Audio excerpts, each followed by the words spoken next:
Eyes in the sky, gazing far into the night. I raise my hand to the fire, but it's no use, 'cause you can't stop it from shining through. It's true, baby, let the light shine through.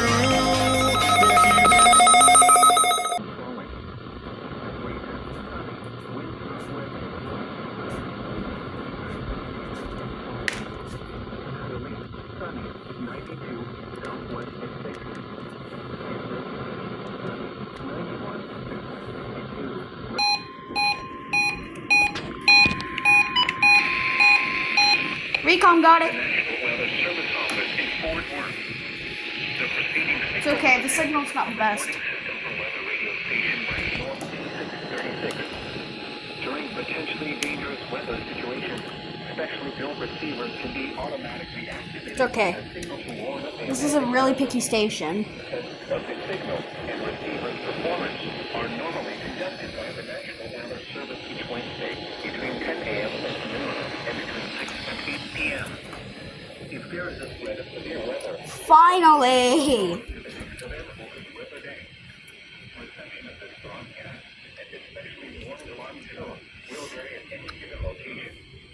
This variation is normally more noticeable at greater distances from the transmitter can occur even though you are using a good quality receiver in good working order. The warning alarm tone will be activated for hazardous watches and warnings for the following counties: Brown, Callahan, Comanche, Eastwood, Shackelford, and Stevens. This concludes the test of weather radio station with North G636.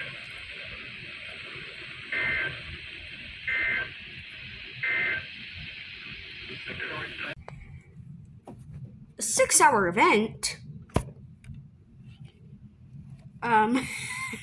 Oh no. They did it on time! In the event of threatening weather, we will delay this test until the next good weather day.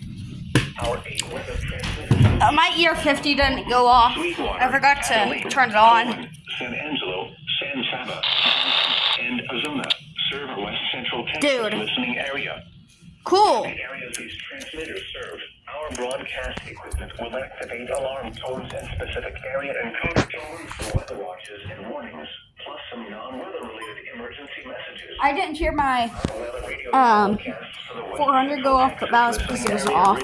I forgot to turn it on. Service office in San Angelo, Texas. This concludes our test.